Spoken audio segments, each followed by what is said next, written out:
Ladies and gentlemen, let me begin by saying this. Every nation has a purpose, just like every person has a purpose. And when a nation discovers, develops, and deploys that purpose, it becomes a force on earth. Today, I want to speak about America, not just as a country, but as a concept, as a global superpower, not because of wealth alone or military might alone, but because of something deeper. Purpose is the foundation of all true power. Power without purpose is abuse.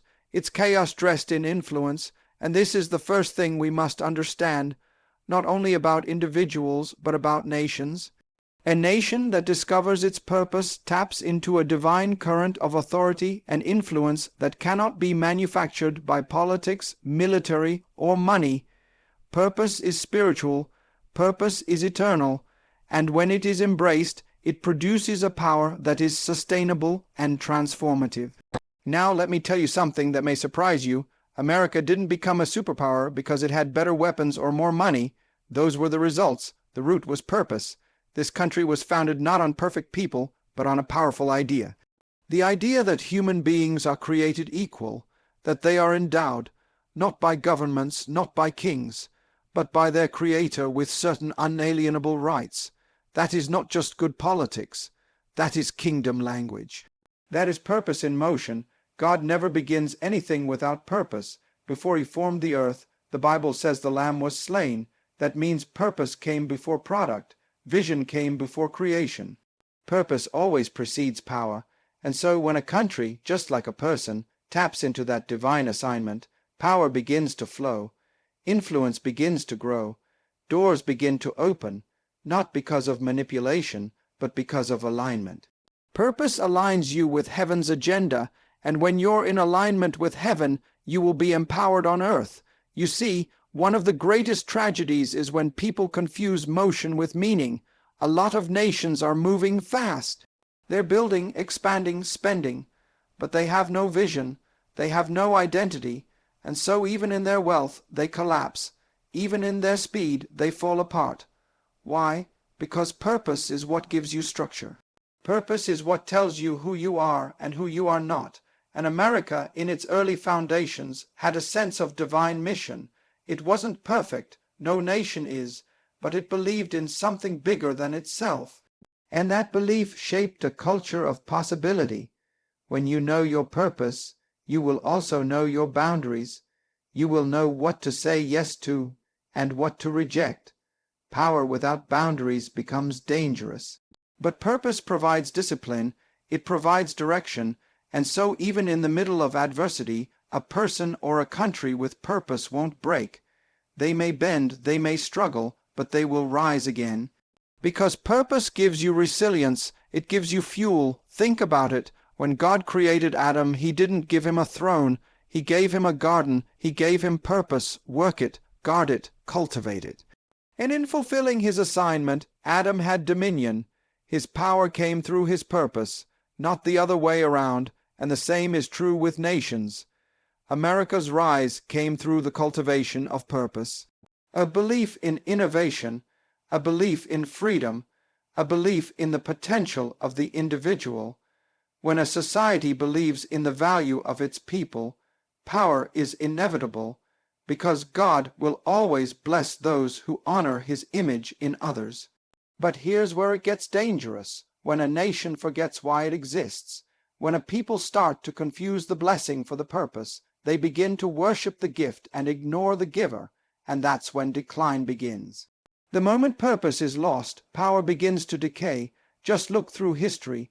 Every great empire that abandoned its moral compass eventually collapsed, not because of outside enemies, but because of internal erosion. Purpose was lost, vision became blurry, and without vision the people perish. So the strength of a superpower is not just in its constitution, but in its conviction.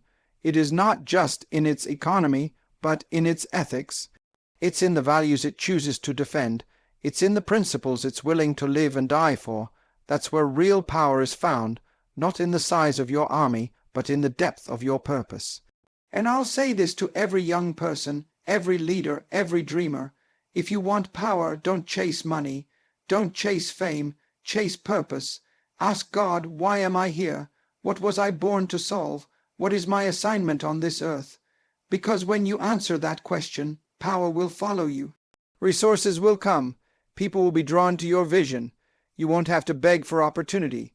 Your assignment will attract provision. Purpose produces power, not hype, not image, not popularity, but deep, unshakable power.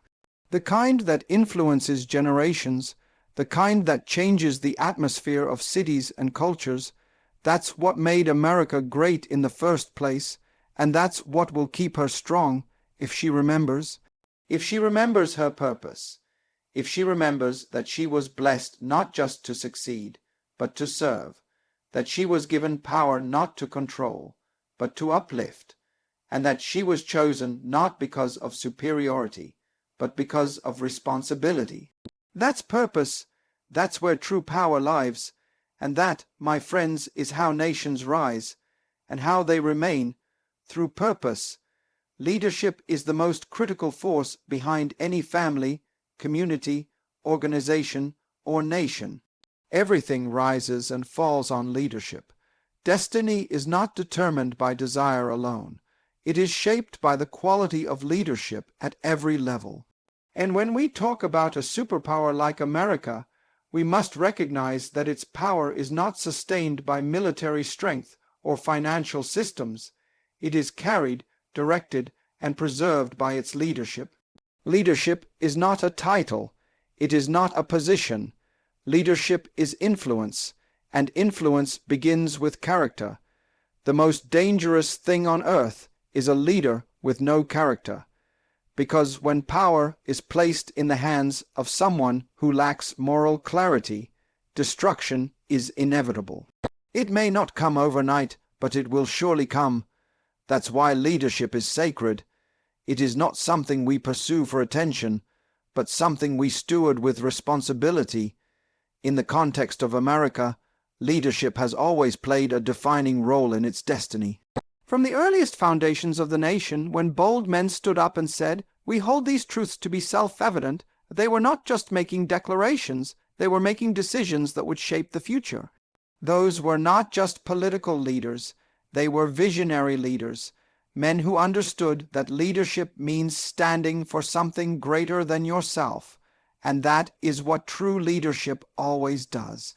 It looks beyond personal interest and sees generational impact. But let me be clear, leadership is not limited to the White House. Leadership is not confined to Congress. Leadership is not exclusive to people in government suits and official titles. Leadership begins in the heart of every individual. A father leads his home. A teacher leads a classroom. A business owner leads a company. Leadership is wherever influence lives. And in America, what makes this country a superpower is not just its presidents. It is the millions of men and women who choose to lead with integrity, discipline, and vision in their own spheres of influence. Now, when a nation produces strong leaders, it builds a strong future. But when a nation tolerates poor leadership, it compromises its destiny. One of the most dangerous things that can happen to a people is to become satisfied with leaders who are competent but not convicted, skilled but not submitted, intelligent but not wise, because leadership without submission to God is rebellion in disguise. Great leadership demands humility. It requires accountability. It means asking not just, "What can I gain?" but "What am I called to give?" You see, a true leader sees people as purpose, not pawns. And the moment a leader begins to treat people as tools for personal gain, they've already failed, even if they win elections. Leadership determines destiny because it sets the tone for culture. Whatever a leader tolerates, the people will accept. Whatever a leader celebrates, the people will embrace. So when you have leaders who lie, cheat, or divide, it won't be long before those behaviors show up in the streets. But when you have leaders who walk in truth, who uphold righteousness, who protect the weak and serve with honor, they elevate the conscience of a nation. America has had leaders, both in politics and outside of it, who changed the world. Not because they were perfect, but because they were principled. They led with courage. They stood for what was right even when it wasn't popular. That kind of leadership moves history. That kind of leadership creates legacy. And let me say this, a superpower must have supernatural leadership, because when your influence touches the globe, your decisions carry consequences that ripple across nations. That's why leadership in America matters, not just for America, but for the world. People are watching, nations are following, and when American leadership falters, other nations stumble too. This is why we must pray for our leaders. This is why we must train the next generation to lead with values. Leadership development is not optional. It is essential, because you don't preserve destiny by default. You protect it by raising up people who can carry it forward, people who understand sacrifice, people who understand vision, people who don't just want to be great, but want to do good. And let's be honest, leadership without moral authority is like a car without a steering wheel. It might have speed, but it has no direction.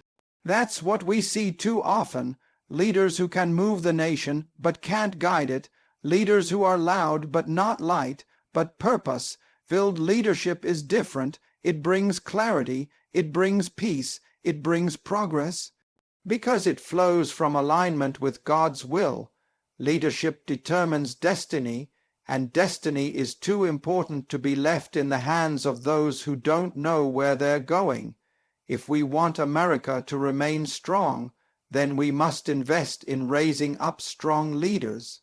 Not just politicians, but prophets. Not just executives, but visionaries.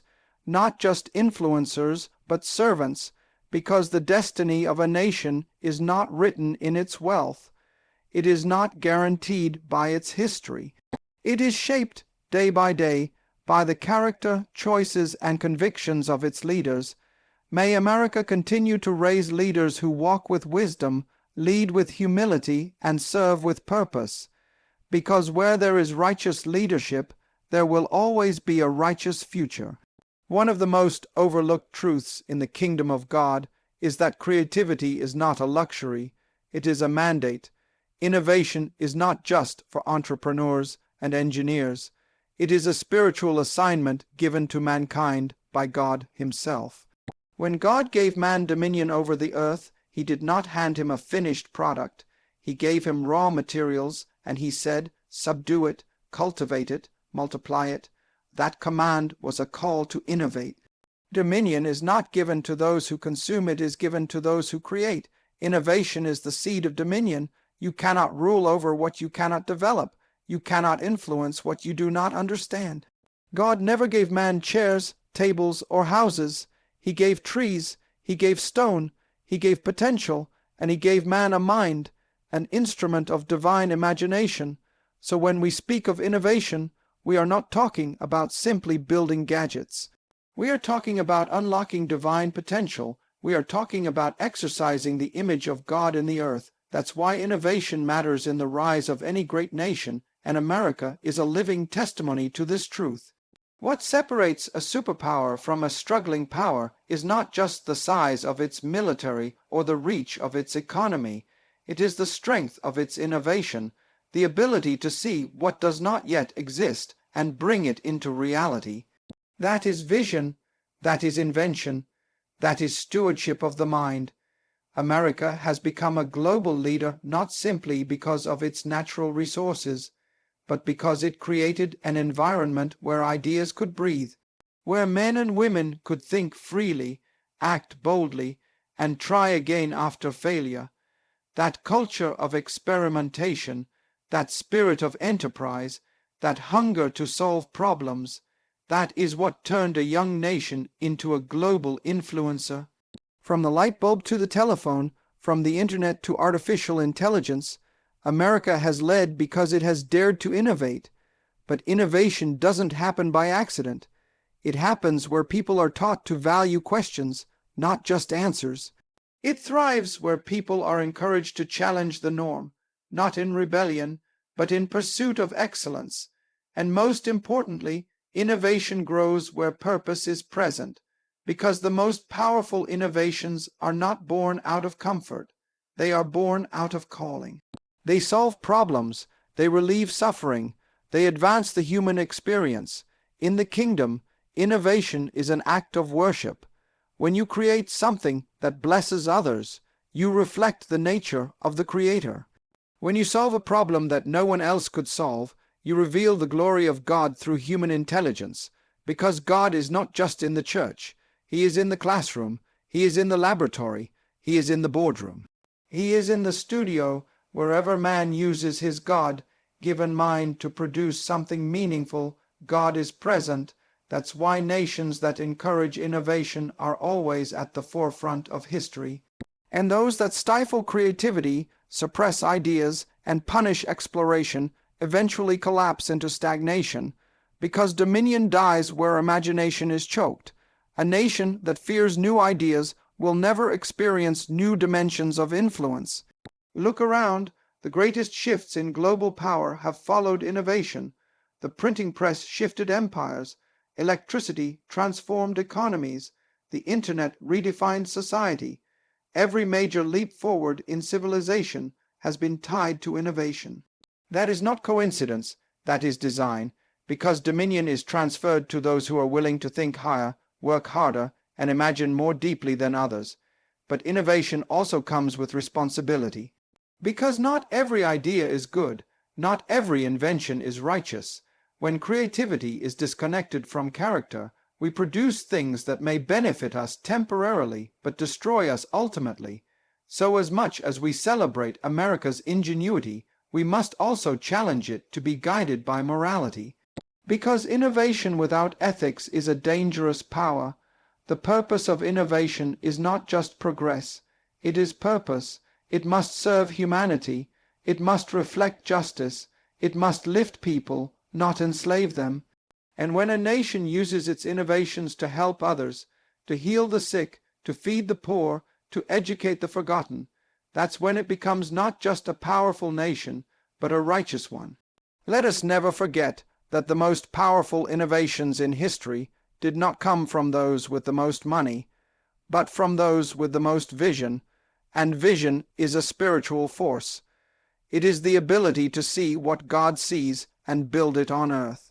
Every young person with an idea in their heart must understand that dream is not just a business. It might be a solution. It might be the answer to a problem the world didn't even know it had. So if America wants to remain a superpower, it must protect its spirit of innovation. It must fund education. It must encourage imagination. It must reward those who dare to do things differently, not just to make profit, but to make impact, because the future will not belong to the strongest or the loudest. It will belong to those who create it. And that is what innovation does. It creates the future. It shapes destiny. It exercises dominion, because it fulfills the command of God. Be fruitful, multiply, subdue the earth, and have dominion. Innovation is not an option. It is a mandate, and where there is innovation, there will always be influence. To whom much is given, much is required. That principle is not political. It is biblical. It is not a suggestion. It is a law. And when it comes to nations, the weight of power brings with it a burden of responsibility. America, as a superpower, does not merely enjoy influence. It must steward it. Power without purpose is dangerous. But power without accountability is destructive. Superpower status is not just about strength. It demands supernatural responsibility. God is not impressed by military might or economic dominance. What he looks for is stewardship. He blesses nations not so they can boast, but so they can serve. Every blessing becomes a test. Will you hoard it, or will you use it to uplift others? Will you oppress with it, or will you liberate? America did not rise to prominence by chance. It was positioned, and with that position comes an expectation from heaven itself. You see, when a nation influences the world, when its culture, technology, finance, and diplomacy touch every corner of the earth, then it carries not only opportunity, but obligation. It must ask itself, what kind of example are we setting? What kind of values are we exporting? Because power is not measured only by what you can do, but by what you choose to do. Every decision made by a superpower echoes through history. Policies don't just affect citizens, they affect civilizations. That's why a nation with great power must also have great character, because without character, power becomes abusive. Without integrity, influence becomes manipulation, and God will not bless a nation that forgets its moral duty. America has been a beacon to the world, not because it is perfect, but because it has historically aspired to principles rooted in divine truth, the value of human life, the dignity of freedom, the sanctity of conscience. These are not just national ideals, they are kingdom values. But when a nation begins to drift from those foundations, when it begins to call evil good and good evil, it forfeits its moral authority. Power without supernatural responsibility invites judgment. Not lightning from the sky, but decay from within. History is clear. Every empire that grew arrogant in its power and forgot its purpose collapsed under the weight of its own pride. Babylon fell. Rome crumbled. Egypt lost its place. Why? Not because of their enemies, but because they failed to understand that divine blessing requires divine accountability. Responsibility is not just about how a nation treats its allies, but how it treats its own people. How does it care for the poor? How does it protect the vulnerable? How does it raise the next generation? A superpower must not only defend borders, it must defend values. And when leadership turns a blind eye to justice, to compassion, to truth, then it no longer leads in strength, it leads in rebellion. This is why the Church in America has a critical role. Spiritual leaders must be more than chaplains to the culture. They must be prophets to the nation. They must remind the country that greatness is not sustained by greed, but by godliness. That prosperity without principle is empty. That success without surrender to God is dangerous. America must lead the world with humility. Humility is not weakness, it is wisdom. It is the awareness that every blessing came from above, not from within. And when a nation walks in humility, it invites the grace of God to sustain it, because no superpower can remain great unless it is grounded in something greater than itself. This is why the founding documents of this nation referenced God. This is why the currency says, "In God we trust." Those were not poetic phrases. They were acknowledgments that true strength comes from heaven. And when America honors that truth, it thrives. But when it drifts from that truth, it suffers. Supernatural responsibility means acknowledging that this nation is not the center of the universe. God is. It means using influence to bring peace, not provoke war, to build bridges, not burn them, to protect the oppressed, not partner with oppressors. This kind of responsibility requires wisdom that no think tank can provide. It requires discernment that no political strategist can offer. It requires a nation to seek the face of God. That's why every citizen matters, because responsibility is not just in the hands of presidents, it's in the hearts of people. A superpower is made strong by individuals who live with conviction, who raise their families with faith, who run their businesses with integrity, who pray for their leaders, who walk in the fear of the Lord. Let us be clear, America will not remain strong simply because of its past. The blessing of God is not guaranteed, it is stewarded, and if this nation is to remain a leader in the earth, it must recommit to supernatural responsibility. That means honoring God, protecting the innocent, standing for righteousness, and refusing to compromise truth for convenience. Leadership is not about dominance, it is about direction. Influence is not about control, it is about calling. And the true test of a superpower is not how loudly it can roar, but how faithfully it can serve. Because in the eyes of God, greatness is measured not by how high you climb, but by how well you carry what He placed in your hands. May America carry it well. America is a superpower not just because of what it owns, but because of what it represents. But hear me, if America forgets its foundation, it risks forfeiting its future. The strength of any nation is in its alignment with God's original purpose. So let us not just admire America. Let us pray for her. Let us challenge her to stay on course. And let us remember, the greatest power a nation can have is to walk humbly with its God.